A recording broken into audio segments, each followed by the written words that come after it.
Well, Merry Christmas, Happy Holidays, everybody. This is everybody's favorite veterinarian, Dr. Bryan Langlois from the Pet Pantry of Lancaster County and the current president of the Pennsylvania Veterinary Medical Association, and we are coming to you all this week with important holiday tips to keep your pets safe. And of course, I'm here right behind this wonderful ducked out tree here, and that's the first thing we are going to talk about. We are going to talk about the decorating and things you got to worry about with your pets, little things here and there to keep them safe. And the first thing we're going to talk about is something you notice that is not on this tree but is around my neck. Tinsel. Tinsel is a no-no for anybody with cats and dogs because there are very, very serious health complications. Basically because, well, cats just can't resist eating this kind of stuff, and it creates what we call string or linear foreign bodies, and you're seeing some pictures right now. Everybody has seen pictures of this. Cats with little bits of tinsel coming out of their butt. It looks all cute. I'm going to tell you right now, do not pull that tinsel. Do not pull the tinsel out of the cat's butt. If you see it, contact your vet right away, and we are going to show you right now why having that in there can mean life or death for your pet. Take a look. Okay, so this is a little bit of a crude demonstration, but kind of demonstrates exactly what happens if your cat or dog were to swallow a very long piece of tinsel. Again, normally this is a problem in cats, so that's what we worry about the most. These are two pieces of sausage casing that we have here, and this is sort of mimics what the wall and the makeup of the intestine is like, at least the parts that we're concerned about. And normally, it's nice and smooth and, may have a couple of turns in it and stuff, but allows everything to flow through nice and easy. Now, enter Minster long piece of tinsel into the mix, and we're going to shift here just slightly to this end and zoom in a touch, and I'm just going to show you exactly what we're worried about in these cases. So we try to get this set up right. So this long piece of tinsel now, or wire that the tinsel is attached to, is being tried to be pushed out constantly by the body. That's obviously the direction everything flows in the intestine. Now, when it meets resistance like this and it has nowhere to go, it'll pull, but it'll also start to really bunch up. And this is what we call plication. And this is a big problem because now you've got this whole little section right here that is all messed up and pushed together and scrunched together. Nothing can go through, nothing can get out. It's incredibly painful. It actually can cut off a lot of the blood supply to the intestine. And if it is not corrected surgically, because at this point it is a surgical emergency, what will happen is sort of what's already happened here. And as you can see, some of this string has already started to cut through the entire intestinal lining.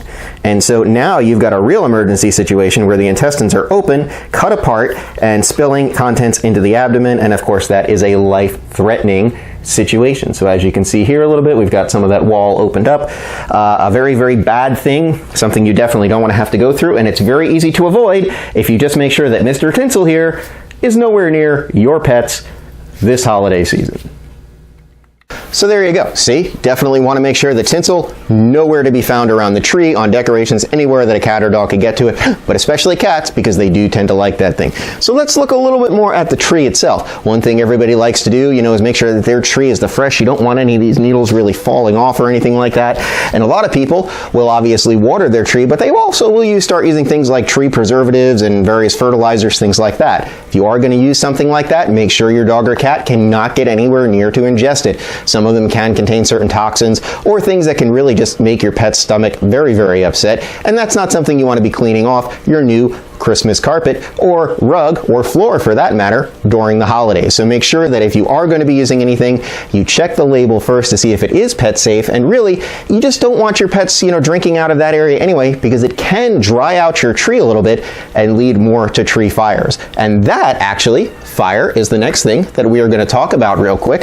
It is something else that we worry about this time of year, and everybody loves wonderful candles, holiday candles. In fact, if you stop by the Pet Pantry, we've got some wonderful candles on sale, make beautiful stocking stuffer gifts and last minute gifts as well. But that's neither here nor there. We're here to talk about pet safety. So with these candles, you want to make sure again that they're not anywhere near the tree, obviously, and not anywhere where a pet, especially cats, because they like to play with these things, can knock them off counters, potentially catch their tails on fire, and then go running through the house, setting everything else on fire. Yes, that does happen. So just, really be careful with the candles, things along that nature.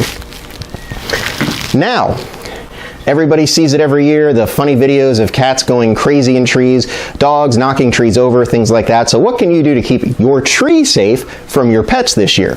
Well, one thing that you can do that's actually very, very easy is just, we don't have it here, but simple little eye hook in the wall back here.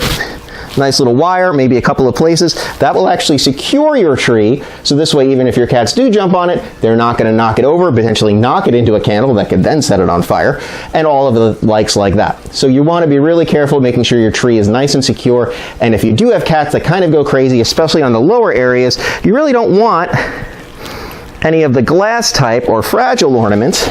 You know, that can be a huge concern because these things break.